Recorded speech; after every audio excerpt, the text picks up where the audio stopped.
Imagine you're one of the first human beings, and you're walking with your kid and you see a lion. And you don't know what a lion is, so you take your kid over to play with him. And the lion eats your kid. So you go home and you're sad, but it's okay, you get your wife pregnant, and in 5 years, you're walking again with your new kid and you see a lion far away. This time you hide with your kid and the lion eventually leaves and you both survive. So you come out, you start walking with your kid again, and a bird flies over, and all of a sudden, your kid drops dead. And you go home sad again, you get your wife pregnant again, and you make a promise to yourself. You're going to make sure that you hide your new kid from lions, and that you'll hide him if you see a bird flying over. So there are two ways that we think. Both of the decisions that you made are based on the fast, automatic thought process, which Kahneman calls System 1. System 1 is where we find how irrational and illogical or just simply how stupid we really are, so it can lead us to not value System 1 or think that it's useless. If you had used your slow, more rational and logical thinking, you would have found that you were right about the lion, but the bird had nothing to do with your kid's death. But we should value System 1 because it has huge benefits. It's the reason why we've survived. Yes, maybe at the cost of some really ridiculous assumptions like your kid dying every time a bird flies over, but if we had rationally thought about what a loud noise might mean and analyze it carefully instead of being scared and running away from it immediately, we wouldn't be here. So big idea 1 is understanding System 1 and System 2. There are huge benefits to both systems. The problem, however, really arises when we use System 1 instead of System 2, when System 2 would be the appropriate system to use. And this leads us to all kinds of biases and fallacies that are not optimal. It's not optimal to think that if a bird flies over, your kid will drop dead. So if I were to ask you these two questions, what would your answer be? 1. Is the height of the tallest redwood more or less than 1,200 feet? And 2. What is your best guess about the height of the tallest redwood? So one group was asked these questions, and another group was asked the exact same questions, except instead of 1,200 feet in the first question, this time they were asked whether the height of the tree was more or less than only 180 feet. So what do you think the answers looked like? The first group's mean guess was 844 feet. The second group's mean guess was only 282 feet. That is a huge difference. This is what is known as anchoring. So ask yourself, and throughout this video, how can knowing this be useful to you?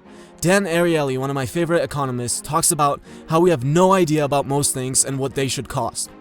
If you're not an expert, just like we aren't in most things, you don't know how tall a redwood tree should be. I don't know what a microwave should cost when I go buy it. Should it be $99?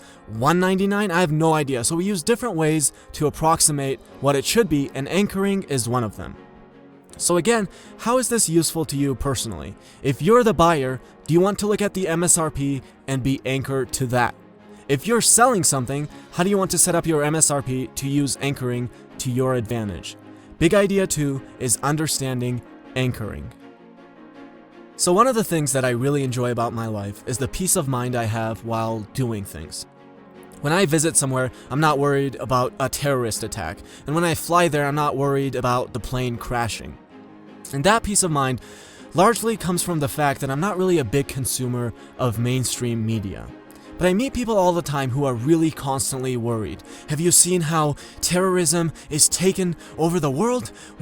What are we headed towards? Have you seen how planes are just crashing all the time now? But in reality, it's not like the chances of those two things have risen in some dramatic proportion. They're highly unlikely, and I mean a probability very close to 0 that your plane will crash. And this is what is known as the science of availability. Even an event that has an almost non-existent probability of happening to you can be assigned a reasonable or even a high probability by you just because of what's available to you.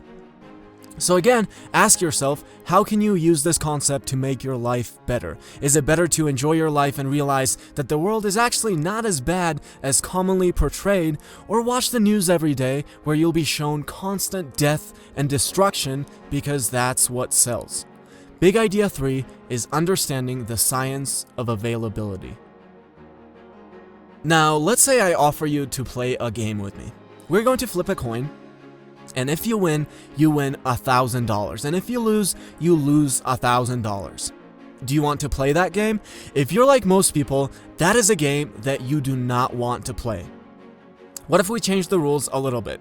If you win $1,100, and if you lose only $1,000. From an expected value point of view, that is a good game to play. But if I asked you to play that game right now, and you knew that there was a 50% chance of losing your $1,000, if you're like most people, you still wouldn't play, even though there's also a 50% chance of winning $1,100. This is called loss aversion. Most people are very loss averse. In fact, you have to offer somewhere about $2,000 to get people to play. Now, this might be interesting, but again, ask yourself, how can you use understanding this in your life? You know you're going to be more convincing explaining to someone what they're risking losing instead of what they could possibly gain. So maybe you want to convince someone that being an alcoholic is bad. How do you want to go about doing that? Do you want to talk about how they could possibly gain a better job and make more money if they overcome this problem? Or do you want to tell them how they're going to lose their loved ones, like their spouse and children? Big idea 4 is understanding loss aversion.